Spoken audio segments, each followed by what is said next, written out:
para analizar precisamente estas expresiones y lo que se conmemora en nuestro México lindo y querido este año. Le agradezco a Enrique Ortiz García, escritor, autor del libro El mundo prehispánico para gente con prisa. Le agradezco mucho, Enrique, que nos acompañen sin censura. ¿Cómo le va? ¿Qué tal? Buenas tardes, buenas noches ya, Vicente.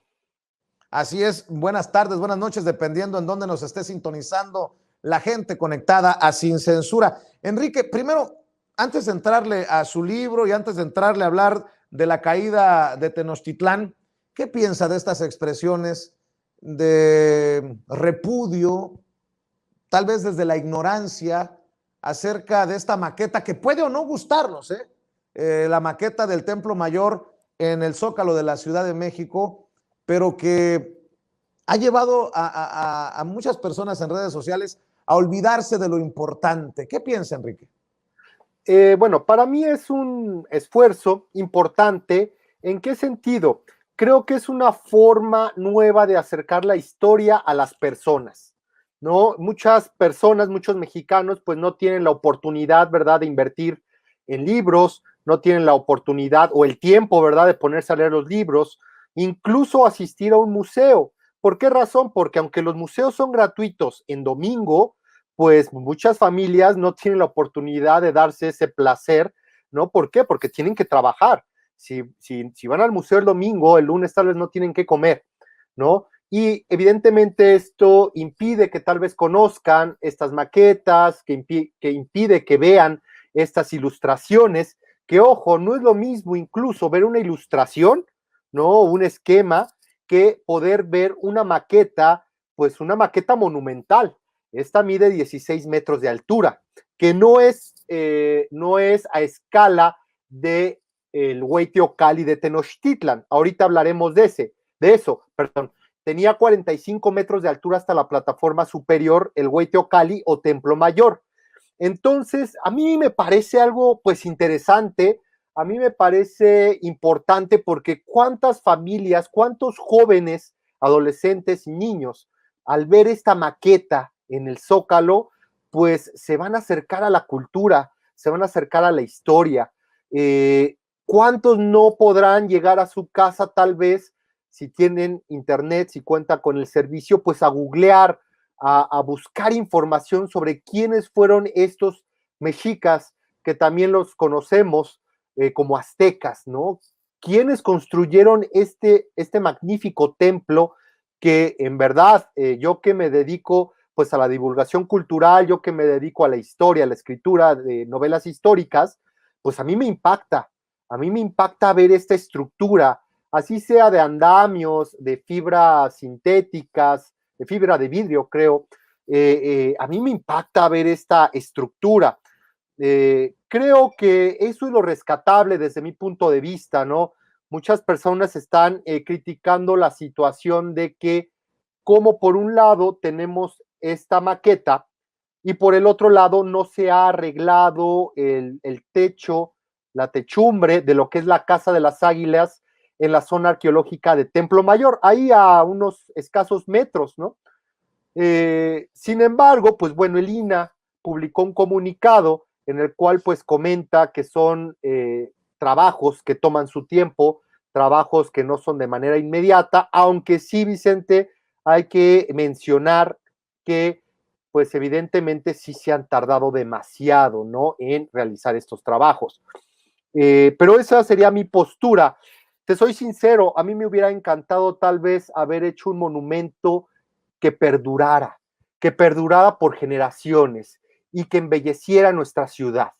¿En qué sentido? ¿A qué me refiero?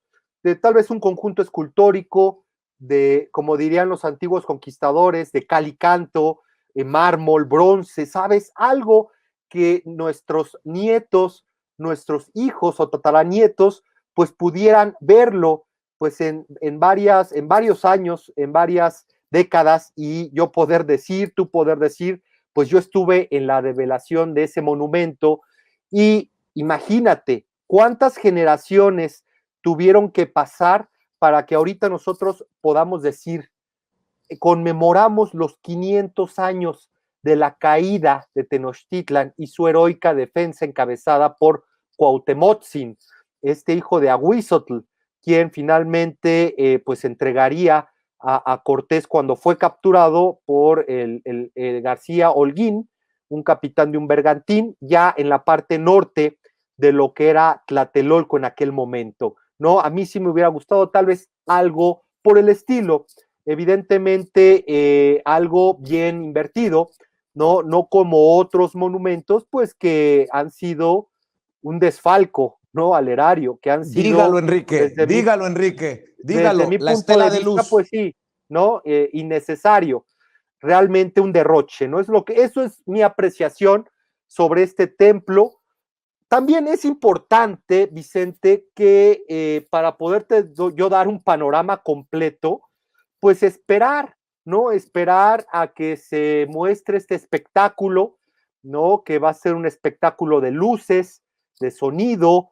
Eso creo que también es importante, ¿no? No solamente la maqueta, hay que ver qué información se presenta, qué imágenes se presentan, y pues que todo vaya de acuerdo a la historia, ¿no? O que se maneje una historia de manera objetiva. Menciono la estela de luz construida por en ese entonces presidente Felipe Calderón, porque hay algunos que dicen, esta es la estela de luz de la 4T. Bueno, creo que tenemos grandes diferencias. Usted habla de un monumento que perdurara, una obra que quedara para las generaciones por venir. Por eso le menciono lo de la estela de luz, ¿no? Sí, claro, pero creo que, bueno, de lo que sabemos de la estela de luz fue un gasto realmente millonario, ¿no? Un gasto que muchas veces incluso el monumento pues da mucho que decir, la realidad, ¿no? Muchas veces incluso pasan los turistas, pasan los visitantes y ni siquiera voltean a verla, ¿no? No hay una comprensión de lo que significa en realidad. Como tú bien sabes, estuvo diseñada para que en algún momento esto tuviera alguna información luminosa, tengo entendido, ¿no? Se iba a proyectar información en la propia estela, lo cual pues tampoco ya no se hace pues desde hace años, ¿no? ¿Qué diferencia podría hacer una estela de luz a poder tener un conjunto escultórico, ¿no? Pues como dije, ¿no? Que perdure por generaciones, así como ha perdurado por generaciones, por ejemplo, el monumento a Cuauhtémoc, este que se encuentra en la glorieta, en una de las glorietas de Paseo de la Reforma, y que tristemente fue mutilado, ¿no? Sus felinos fueron mutilados. Y bueno, otro importante, evidentemente, es la columna de la Independencia.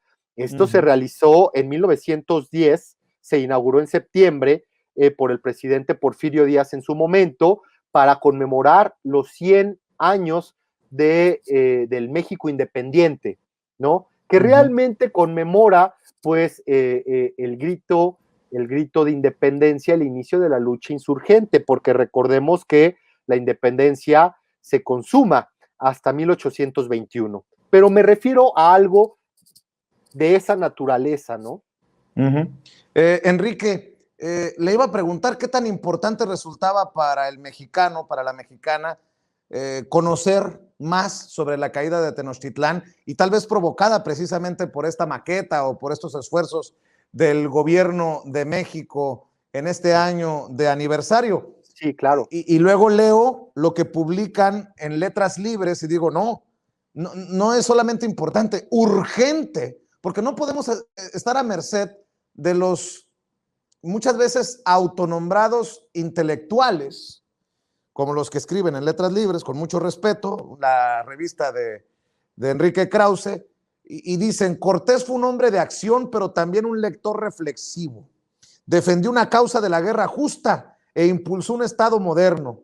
Guillermo Cerés escribió sobre su vida extraordinaria y laberíntica. Pues yo tendría otros datos u otra visión precisamente de la historia y de los personajes históricos. Y nada más para preguntarle acerca de su opinión acerca de esto tan importante y tan urgente para los mexicanos, voy a rescatar lo que escribe precisamente Pedro Miguel sobre esta portada, este post de Letras Libres, que me parece muy revelador. Si me permite rescatarlo, Enrique, déjenme Claro. nada más mencionar esto que escribe Pedro Miguel, que es importante para mí. Dice, así de hipócrita es la derecha, se indigna con los negacionistas del genocidio nazi, pero redacta y publica cosas como este mentiroso, ignorante y miserable de la barbarie que inició Hernán Cortés. Sí, sí, también Hitler y Atila eran audaces y muy listos, escribe Pedro Miguel en Twitter. Informa Letras Libres que Guillermo Cerés, el autor de esa cosa, es académico correspondiente de la Real Academia Española y director del Centro de Estudios de la América Colonial. Qué pena que alguien tan ignorante ocupe esos cargos. Un par de ejemplos. Uno, el tercer triunfo de Cortés fue haber sido identificado con Quetzalcóatl, el dios vengador de los toltecas, derrotados antaño por los aztecas. Vaya, es muy discutible la idea de que Moctezuma confundió a Cortés con Quetzalcóatl, pero eso de que los toltecas fueron derrotados por los aztecas es una gran tontería. Cualquiera que haya leído un poquito la historia de Mesoamérica sabe que en la caída del poderío tolteca hacia el siglo VII, unos 200 años de la fundación de Tenochtitlán, inciden dos factores: las pugnas internas entre los seguidores de Quetzalcóatl y los Tezcatlipoca, y la llegada de Anáhuac de grupos chichimecas al Anáhuac, de grupos chichimecas. Los aztecas fueron uno de esos grupos, pero no vinieron a derrotar a los toltecas. Antes de fundar su capital, pasaron 200 años vagando de un sitio a otro, perseguidos y sojuzgados por pueblos ya establecidos aquí. Dos, no fue menor empresa la creación del Estado moderno, solo que el virreinato no fue un Estado moderno desde ningún punto de vista. La Nueva España fue, en cambio, un enorme aparato para administrar el saqueo colonial y la esclavitud de quienes sobrevivieron a la conquista. Por cierto, no fueron muchos. De manera voluntaria o involuntaria, la invasión militar del actual territorio mexicano mató al 90% de la población que había en Mesoamérica a inicios del siglo XVI. Los habitantes del territorio conquistado estuvieron al borde de la extinción debido a las masacres, las condiciones inhumanas de explotación en encomiendas y minas, la llegada de virus hasta entonces desconocidos que causaron grandes epidemias, las relocalizaciones demográficas forzadas y masivas y la destrucción de sus sistemas de vida tradicionales. El intento de ocultar esa aniquilación tras la fundación de un supuesto Estado moderno, que no lo era, requiere de una gran perversidad espiritual. Fin.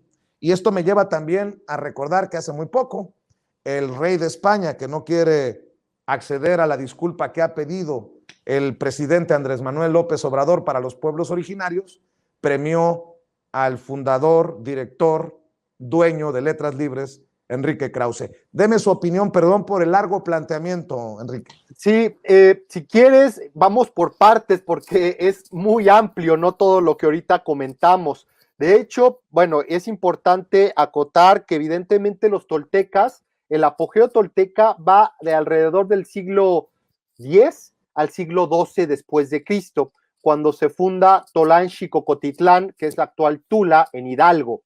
Es haciendo esa precisión. Por otro lado, no, la importancia de lo que es conocer la historia. Desde mi punto de vista, es importante para el mexicano conocer su historia. ¿Para qué? Para aceptarse a sí mismos de una manera subjetiva, no yendo a extremos de ningún lado. Tenemos que aceptar, ¿no?, que nosotros en gran medida, los mexicanos, somos mestizos y que venimos principalmente de tres raíces, una de las cuales casi siempre es ignorada, que es la de origen africano. Recordemos la gran cantidad de esclavos que llegaron a estas tierras y que pues formaron parte de la sociedad novohispana. Por otro lado, tenemos que aceptar pues nuestra raíz ibérica, mediterránea, así como nuestra raíz indígena o autóctona, ¿no? Todo esto, muchas personas pues no lo ven positivamente. Desde mi punto de vista, yo lo veo como algo que, nos guste o no, ese fue el doloroso nacimiento de la nación mexicana, ¿no? Como lo dijo en algún momento Jaime Torres Bodet, secretario de Educación. Ese es el nacimiento de México. Fue un nacimiento violento, fue un nacimiento a base, sí, de violaciones, de saqueos, de masacres, Y lamentablemente, Vicente, esta es la historia de la humanidad, ¿no? Esta es la historia de Roma, es la historia de España, es la historia de Medio Oriente, ¿no? Toda la historia se ha venido dando a través de expansiones militares, a través de conquistas. Entonces, esto también sucedió en América Latina. Sin duda que se cometieron excesos, sin duda que se cometieron excesos. Sin embargo, es importante hacer este acotamiento. Los españoles no buscaban el genocidio masivo de los indígenas. ¿Por qué razón? Porque si no, ¿quién les iba a trabajar sus tierras? Recordemos toda esta estructura de la encomienda, donde a los conquistadores pues se les daba una tierra o una población, cierta delimitación territorial, y aunque los indígenas no eran de su propiedad, el encomendero, el dueño de esta propiedad, pues tenía el derecho de quedarse con las ganancias de los indígenas. Sin embargo, tenía, tú sabes, la obligación de evangelizarlos. Sin embargo, como bien sabemos, esto pues se prestó para una terrible explotación y que vivieran en condiciones terribles los indígenas, ¿no? Esto fue terrible. Y ojo, esto se origina en el siglo XVI, pero es un lastre que nosotros venimos arrastrando en este país y en general en Latinoamérica, pues con la explotación de la tierra y de las personas que la habitan. Recordemos que esto es una de las causas, pues una de las banderas del zapatismo, de este importante movimiento agrario del Gran Zapata, que se levanta en armas para defender a los habitantes de Morelos, porque esta condición seguía presente durante el porfiriato. Imagínate eso, ¿no? Casi 500 años y la situación pues no mejoraba para las personas de escasos recursos, para los agricultores pues de nuestro país. Entonces, claro.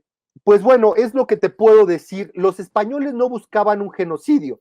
Sin embargo, quien sí causó un genocidio fueron las terribles enfermedades y también, evidentemente, pues la forma de vida que llevaban los indígenas, que fue terrible, fue terrible. Y eso, reitero, eso fue a nivel América completa. Incluso sabemos que en Estados Unidos fue peor. Se masacraron a los grupos originarios, se masacraron, se mandaron a reservaciones, y es algo, pues, que pocas veces habla, bueno, pocas veces se habla de esto en Estados Unidos, ¿no? Y es terrible, es un cinismo terrible de las terribles hechos que cometió en el pasado en nombre de la libertad, en nombre de la democracia, pues los dirigentes de nuestro vecino del norte. Entonces, desde mi punto de vista, en el caso de Cortés, pues tampoco hay que generar villanos o héroes. Hay que bajar ya de estos monumentos, de estas esculturas, de estos podios a los personajes históricos, porque desde mi punto de vista no hubo ni héroes ni villanos. La historia nosotros la estudiamos, la conocemos no para hacer juicios, sino para comprender mejor cómo se fueron dando los hechos y los personajes, los protagonistas de los mismos. Hernán Cortés fue un hombre del Renacimiento, un hombre no fue ni negro ni blanco, sino de escalas de grises, como cualquier ser humano. Sí, tuvo arrebatos de violencia terribles que se registraron en la historia, como fue la masacre de Cholula, como fue la masacre de Tepeaca, como fue también parte de sus crónicas. Incluso él admite que cuando estaba combatiendo con los tlaxcaltecas en septiembre de 1519, y se veía acotado, se veía limitado, y los tlaxcaltecas detuvieron el avance español, ¿no? Estaban fortificados prácticamente los españoles. Dice Cortés en sus cartas de relación que él por la mañana iba a asolar pueblos, que incluso había pueblos de 20,000 casas, y que como llegaban tan temprano, llegaban a hacerle algún daño a mujeres, a niños que iban desnudos, porque, pues, en pocas palabras, los había tomado por sorpresa, ¿no?